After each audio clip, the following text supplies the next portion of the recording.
வணக்கம் நண்பர்களே. இன்று ஊற வைத்த பாதாம் நன்மைகள் மற்றும் தீமைகள் பற்றி பார்ப்போம். அறிமுகம். பாதாம் என்பது மிகவும் ஆரோக்கியமான நட்ஸ்களில் ஒன்று. இதை நேரடியாக சாப்பிடுவதற்கு பதிலாக இரவில் ஊற வைத்து காலை சாப்பிடுவது உடலுக்கு இன்னும் அதிக நன்மைகளை தருகிறது. ஊற வைத்த பாதாம் நன்மைகள். மூளை செயல்பாடு மேம்படும்.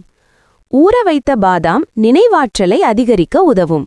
மாணவர்கள் மற்றும் வேலை செய்பவர்கள் இதை சாப்பிட்டால் கவனம் அதிகரிக்கும். இதய ஆரோக்கியம். இதில் உள்ள நல்ல கொழுப்பு ஹெல்தி ஃபேட்ஸ் இதயத்தை பாதுகாக்கிறது. கெட்ட கொழுப்பை கொலஸ்ட்ராலை குறைக்க உதவும். செரிமானம் எளிதாகும்.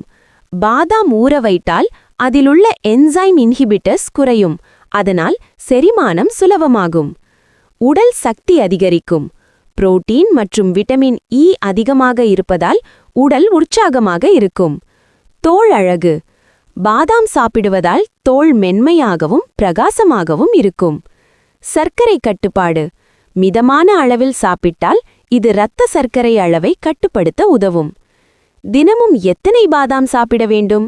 பெரியவர்கள் 5 முதல் 10 பாதாம், குழந்தைகள் 3 முதல் 5 பாதாம். அதிகமாக சாப்பிட வேண்டாம். ஊற வைத்த பாதாம் தீமைகள். உடல் எடை அதிகரிப்பு.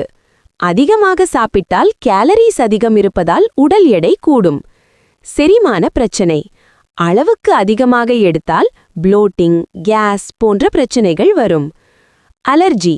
சிலருக்கு பாதாம் அலர்ஜி இருக்கும். அப்படியானவர்கள் தவிர்க்க வேண்டும். கிட்னி ஸ்டோன் அபாயம். அதிகமாக சாப்பிட்டால் ஆக்சலேட் அதிகரித்து கிட்னி ஸ்டோன் ஏற்பட வாய்ப்புள்ளது. யார் சாப்பிடக்கூடாது? பாதாம் அலர்ஜி உள்ளவர்கள், கிட்னி ஸ்டோன் ஹிஸ்டரி உள்ளவர்கள், அதிக உடல் எடை உள்ளவர்கள். அளவு கட்டுப்பாடு அவசியம். முடிவு. ஊற வைத்த பாதாம் ஒரு அருமையான இயற்கை உணவு. தினமும் சரியான அளவில் எடுத்துக்கொண்டால் உடலுக்கு பல நன்மைகள் கிடைக்கும். ஆனால் அளவுக்கு மீறினால் தீமைகளும் உண்டு. டிஸ்க்ளைமர். இந்த தகவல் பொதுவான ஆரோக்கிய அறிவுரைக்காக மட்டுமே. உங்கள் உடல்நிலைக்கு ஏற்ப மருத்துவரை ஆலோசித்து உணவுகளை தேர்வு செய்யவும்.